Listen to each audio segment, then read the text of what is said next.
आज की वीडियो में हम एक और नया टॉपिक पढ़ेंगे, that is erythro and threo nomenclature. ये जो पर्टिकुलर नोमेनक्लेचर होता है ये कार्बोहाइड्रेट्स के लिए सबसे ज़्यादा वैल्यूएबल या फिर कह सकते हैं यूज़फुल होता है, ठीक है।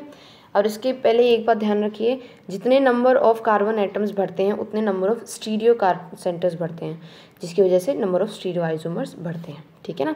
जैसे कि ये वाला जो नीचे है आपके पास, ये क्या है, स्टीरियो आइसोमर्स है इतने सारे।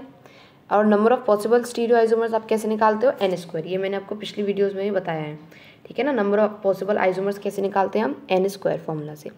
अब ये कोई फंक्शन आपके पास एक कार्बोहाइड्रेट दे रखा है, उसका आपको डिफरेंट स्टीरियो आइसोमर्स दिए, ठीक है।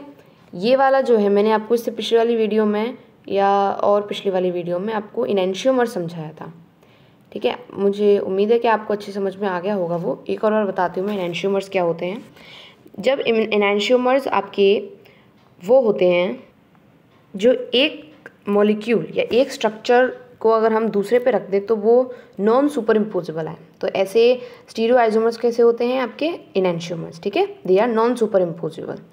ओके, तो इस केस में क्या है, फर्स्ट और सेकंड इनैंशियोमर है। देखिए सेकंड वाले को आप फर्स्ट के ऊपर रखेंगे तो ये नॉन सुपर इम्पोजेबल आ रहा है, तो ये क्या हो गए आपके इनैंशियोमर्स। अब थर्ड और फोर्थ वाले को देखिए, थर्ड वाले को रखो फोर्थ पे या फोर्थ वाले को रखो थर्ड पे, सुपर इम्पोज करके देखो तो ये क्या आएंगे, नॉन सुपर इम्पोजेबल। तो ये दोनों क्या हो गए, इनैंशियोमर्स हो गए। तो मतलब हमको इतना समझ में आया कि फर्स्ट और सेकंड आपस में इनैंशियोमर्स हैं, थर्ड और फोर्थ आपस में इनैंशियोमर्स हैं, ठीक है। तो फर्स्ट और थर्ड आपस में क्या रिलेशन शो करेंगे, मैंने आपको पहले ही बताया था, फर्स्ट और थर्ड डायस्ट्रियोमर्स होंगे एंड सेकंड और फोर्थ क्या होंगे, वो भी डायस्ट्रियोमर्स होंगे। अब हम इसमें पढ़ते हैं, फर्स्ट और थर्ड जो है कार्बन 3 एटम पे वो डी सीरीज़ को बिलोंग कर रहे हैं। कार्बन 3 कौन सा एटम की बात चल रही है यहाँ पर, कार्बन 3 मतलब कि आपकी इस एटम की बात चल रही है, ठीक है ना। आप सबके इसी एटम के बारे में अगर आप देखेंगे तो हमको क्या पता चलेगा, यहाँ पर देखिए इस सब ग्रुप में या इस सब स्ट्रक्चर्स में जो कार्बन 3 एटम है, फर्स्ट और थर्ड का देखिए। पहले यहाँ फर्स्ट और थर्ड की बात चलिए तो आप फर्स्ट और थर्ड को देखिए। यहाँ पर जो हाइड्रोजन है या फिर कह सकते हैं आप OH ग्रुप है, वो कहाँ पर है, राइट हैंड साइड पे। तो ये दोनों जो हैं वो डी सीरीज़ को बिलोंग करेंगे, ठीक है। इस किसको बिलोंग करेंगे, डी सीरीज़ को। अब वहीं सेकंड और फोर्थ को देखिए, यहाँ पर जो अल्कोहल ग्रुप है या फिर OH ग्रुप है वो आपका कहाँ पर है, लेफ्ट हैंड साइड पे। तो ये सेकंड और फोर्थ क्या कहाँ पे बिलोंग करेंगे, आपके L सीरीज़ पे बिलोंग करेंगे, ठीक है। 2 पॉइंट्स पे तो ये लिखा हुआ है, फर्स्ट और थर्ड डी सीरीज़ को बिलोंग करेंगे, क्यों, क्योंकि उनका OH group right hand side में। सेकंड और फोर्थ के L सीरीज़ में बिलोंग करेंगे, क्यों, क्योंकि उनका OH group left hand side पे। नाउ स्टीरियो आइसोमर्स फर्स्ट और सेकंड जो होंगे वो डी इर्थ्रोज और L इर्थ्रोज कहलाए जाएंगे, ठीक है ना। फर्स्ट और सेकंड, फर्स्ट वाला क्या कहलाया जाएगा, डी इर्थ्रोज, क्यों, क्योंकि वो राइट हैंड साइड पे OH है। सेकेंड वाला कहला जाएगा L इर्थ्रोज, क्यों, क्योंकि वो लेफ्ट हैंड साइड पे OH है।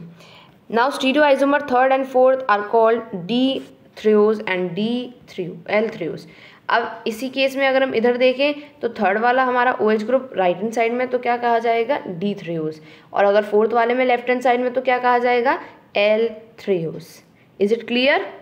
आपको इसमें मेन चीज़ क्या बात ध्यान रखनी है कि R for right OH and S for left OH।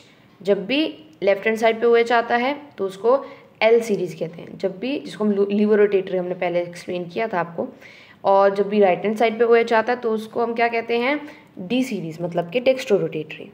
अब एक पॉइंट समझते हैं, erythro and threo designation can be extended to other molecules also in which 2 adjacent stereo centers are present, and in their diastereomers substituents on these centers are present on the same side or on the opposite side in the Fisher projection formula।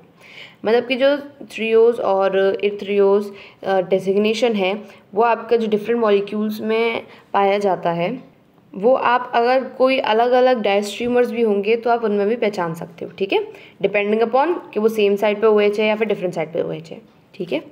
आगे बढ़ते हैं हम। Now this is racemic mixture and resolution. अब ये topic जो है उसको हम अलग से पढ़ेंगे, ठीक है, क्योंकि थोड़ा सा बड़ा टॉपिक है, ये देखिए, तो इसको हम अच्छी तरीके से पढ़ेंगे, ओके। तो आज की वीडियो के लिए हम इतना ही रखते हैं। Thank you for watching this video.